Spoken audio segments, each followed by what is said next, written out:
All right, so looking here at do now number 4, and you're looking there at number 1, we've got 9x squared minus 1. So I'm thinking, oh yeah, this is the difference of squares. Difference of squares, if you remember, you've got a squared minus b squared form. So you can take the square root of a squared and you get a. You can take the square root of b squared there, you get b. And then one's a minus and one's a plus. So that's how you would do one in that form. So in other words here, you got 9x squared. So 9x squared is like your a squared. So the square root of 9x squared is 3x. And the square root of 1 there is 1. And then 1's a plus and 1's a minus. So you get 3x plus 1 and 3x minus 1. That's our factors. And then number 2 is just like that as well. You got 49 minus 9x squared. Again, just think square root, and I think that right away because there's a subtraction sign between them. And then I start thinking, and I've only have 2 terms there, so that's why I'm thinking difference of squares. So now square root of 49 there is 7. Square root of 9x squared there's 3x. And then one's a minus and one's a plus. So there it is. 7 minus 3x and 7 plus 3x. Number 3 is also the difference of squares. You've got one term there being 100x squared. You got the other term there being x plus 6 squared. So then there's a subtraction sign in between those 2 squared terms. So coming over here, I'm going to think what times what gives me 100x squared, or what's the square root of 100x squared? That would be 10x. And then what's the square root of x plus 6 squared? That's just x plus 6. And I put those in another set of parentheses in there. And then one's a plus and one's a minus. And then I'm going to have to clean that up.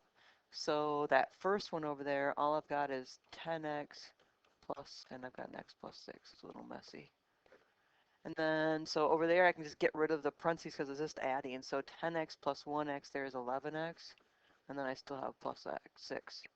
So in here, I got 10x plus x plus 6. So it cleans up there is 10x plus 1x, there is 11x, and I still have a plus 6. Over here, I got to distribute that minus sign through. So I have 10x minus x minus 6. So combining my like terms there, I get 9x minus 6. So there it is factored. If you were to go ahead and FOIL that out, and FOIL this out, the original problem here out, you'd end up or take an x plus 6 squared here and then distributing it, the minus sign through that, you would end up getting the same thing as if you foiled out 11x plus 6 times 9x minus 6. All right, so now number 4 there, looking there at number 4, I'm going to give myself a little bit more room here before we do that one.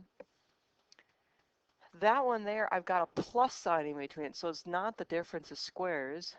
I'm thinking this has got to be something with the sum of cubes because it's only got 2 terms there and there's a plus sign in between it. So I'm thinking it's a to the third plus b to the third. And if you remember, if you factor that, it is a plus b times a squared minus ab plus b squared. So we can go ahead and factor this. You got to think what the cube root there of x to the 6 there. So what 3 things being multiplied there will give you x to the 6, and that would be x to the second. So I'm going to say a there equals x to the second, because if I have my a's, I can just plug them right into the formula here. So now I'm going to figure out what the cube root there of 27 is. So what times what gives me 27? That would be 3. So b there is 3. So now I can just simply plug them into the formula here.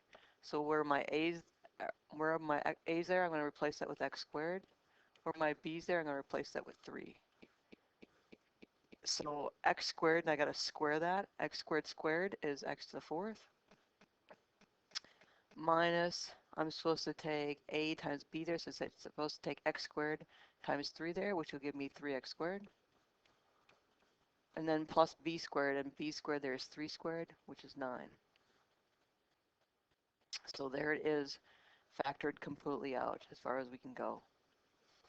And then number 5 there, you've got 4 terms this time. So what you want to do here is you want to factor by grouping. So I'm grouping the first 2 and I'm grouping the last 2. So I'm looking at the first 2 thinking what's the GCF of those? Oh, it's x squared. What's left? X minus 3. The second 2 there, what's common in that? I'm not going to put 5 is, but I'm going to pull it a minus 5 because you got a minus sign right there in front of the 5x there. So I'm taking a negative 5 out. So negative 5 times what gives me a negative 5x? It'd be x. Negative 5 times what gives me a plus 15? It'd be a minus 3. So now you can see the parentheses is what they have in common. So I've got an x minus 3. And then what's left over in the front? X squared minus 5. And I can't factor down that x squared minus 5 anymore, so I'm just going to leave it. So